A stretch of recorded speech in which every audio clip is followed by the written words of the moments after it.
Pantheerankavu toll പ്ലാസയിൽ അതിക്രമം. Toll Plaza ജീവനക്കാരന് നേരെ കാർ ഓടിച്ചു കയറ്റി. അതിക്രമം ടോൾ നൽകാതെ പോയത് തടഞ്ഞതിന് ഇരിങ്ങല്ലൂർ സ്വദേശിക്ക് പരിക്കേറ്റു. കൂടുതൽ വിവരങ്ങളുമായി ആകാശ് ചേരുന്നുണ്ട്. ആകാശ്, എപ്പോഴായിരുന്നു ഈ സംഭവം? ഈ ആക്രമിച്ച ആളെ തിരിച്ചറിയാനായിട്ടുണ്ടോ? പോലീസിൽ പരാതിപ്പെട്ടിട്ടുണ്ടോ? ഇന്ന് വൈകിട്ട് ഏകദേശം 5:15 കൂടിയാണ് പന്തീരങ്കാവ് ടോൾ പ്ലാസയ്ക്ക് സമീപം ഈ സംഭവം ഉണ്ടാകുന്നത്.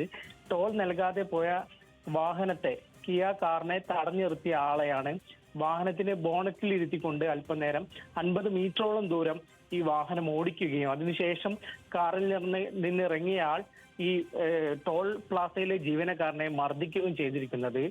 ഈ ടോൾ നൽകാതെ വാഹനം പോകുന്നത് തടയുകയായിരുന്നു ഈ യുവാവ്.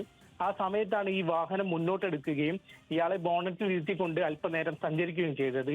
നിലവിൽ ഈ അതിക്രമം നടത്തിയ ആളെ പറ്റി യാതൊരുവിധ സൂചനയുമില്ല.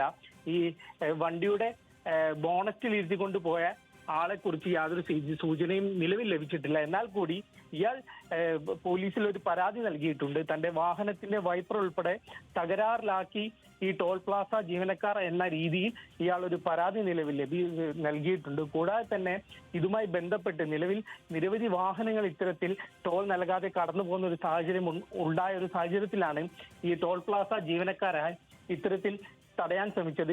നമുക്ക് ആ ദൃശ്യങ്ങളിൽ നിന്ന് തന്നെ കാണാം. മുൻപിൽ പോകുന്ന വാഹനത്തിന് പിന്നാലെ തന്നെ ഈ വാഹനം പെട്ടെന്ന് മുന്നോട്ട് എടുക്കുകയും ഈ ജീവനക്കാരൻ തടയാൻ ശ്രമിക്കുന്നതും. ഇരിങ്ങല്ലൂർ സ്വദേശി ജിതേഷാണ് ഈ വാഹനം തടഞ്ഞത്. ഈ ജിതേഷിനെ വാഹനത്തിനെ ബോണറ്റിൽ ഇരുത്തിക്കൊണ്ട് 50 മീറ്ററോളം ഈ വാഹനം മുന്നോട്ടെടുക്കുകയും പിന്നാലെ ഈ വാഹനം നിർത്തി ഈ ജിതേഷിനെ ക്രൂരമായി മർദ്ദിക്കുകയാണ് ചെയ്തിരുന്നത്. പിന്നാലെ തന്നെ ഈ ടോൾ പ്ലാസയിലെ മറ്റ് ജീവനക്കാർ ഇവിടേക്ക് എത്തുകയും യുവാവിനെ പിടിച്ചു മാറ്റുകയും ഉൾപ്പെടെയുള്ള കാര്യങ്ങൾ ചെയ്യുന്നുണ്ട്. അത് ആ CCTV ദൃശ്യങ്ങളിൽ തന്നെ വ്യക്തമാകുന്നുണ്ട്. ഈ ദൃശ്യങ്ങളിൽ വ്യക്തമാണ്. ടോൾ നൽകാതെ പോയത് തടഞ്ഞതിനായിരുന്നു ഇത്തരത്തിലൊരു അതിക്രമം നടന്നത്. ആകാശാണ് വാർത്തയുടെ വിശദമായ വിവരങ്ങൾ നൽകിയത്.